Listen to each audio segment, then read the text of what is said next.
Buenas, mi nombre es Carlos Gasper y en este video hablaremos acerca de la narración. La narración es una manera de contar una sucesión de hechos que pueden ser reales o ficticios, pero estos son historias que siempre tienen que estar entrelazadas entre sí y tienen que tener una coherencia y unos personajes que mediante sus acciones hagan avanzar la trama. Este tiene una serie de elementos que sin ellos la narración no funcionaría, y estos son principalmente el narrador, que es, como su nombre propio indica, el que narra los sucesos que están pasando en la historia, y es el que presenta los personajes y da el contexto de lo que está sucediendo. Luego tenemos la idea principal y la idea secundaria, que la idea principal es la información general que se tiene de la trama en sí, y es por la cual la historia gira alrededor. Esta idea principal, y la idea secundaria nace de esta idea principal, y generalmente pueden ser cosas que complementen a esta. Luego tenemos los personajes, que son los que hacen que avance la trama mediante sus acciones, y no necesariamente tienen que ser humanos, también los personajes pueden ser animales o objetos, y estos están divididos en los principales o protagonistas, los personajes secundarios y los antagonistas. Luego tenemos la acción, que es lo que hacen los personajes, y son los hechos, los sucesos que hacen que avance la trama como tal. Eso tiene consecuencias. Cada acción que haga un personaje tiene una consecuencia que impacta a la trama y llega a un desenlace. Por último, también tenemos el espacio y el tiempo. El espacio generalmente es lo que el narrador dice al principio de cada parte de la historia, por así decirlo, ya que este es el contexto en donde están situados los personajes.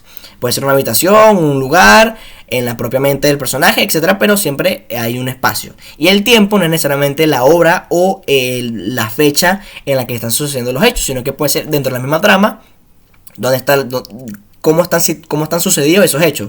Porque, por ejemplo, en una parte de avanzada de la trama, un personaje puede contar una historia que está situada en un tiempo anterior y luego vuelve al tiempo actual, por así decirlo. Entonces, ese es lo que se refiere al tiempo. Una narración puede ser o directa o indirecta. La directa es cuando los personajes tienen diálogos en sí mismos.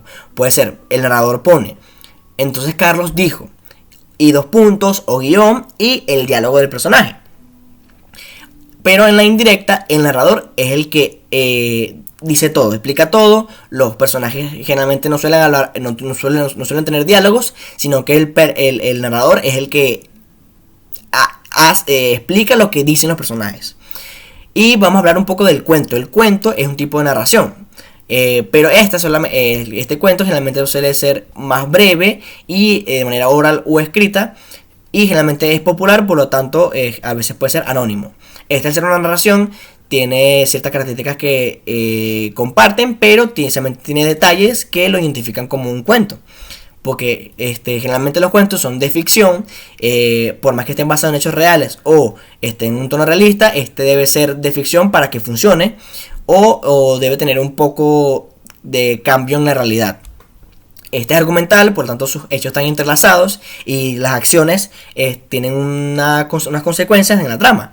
Y está en un formato de introducción, nudo y desenlace. Este tiene nada más una línea argumental única que no escapa de ahí, y solamente con un personaje principal. No hay historias paralelas, no habla mucho, por más que pueda haber otros personajes secundarios. La historia siempre está en una sola línea, y no se sale de ahí. Es muy básica en ese sentido. Y tiene una unidad de efecto, ya que tú no puedes empezar el cuento a la mitad. Tú tienes que empezarlo desde el inicio, el nudo y el desenlace. No puedes empezar en una parte más avanzada porque no vas a entender. Esto está planteado para que se lea de principio a fin. Y está escrito en prosa. Buenas, gracias.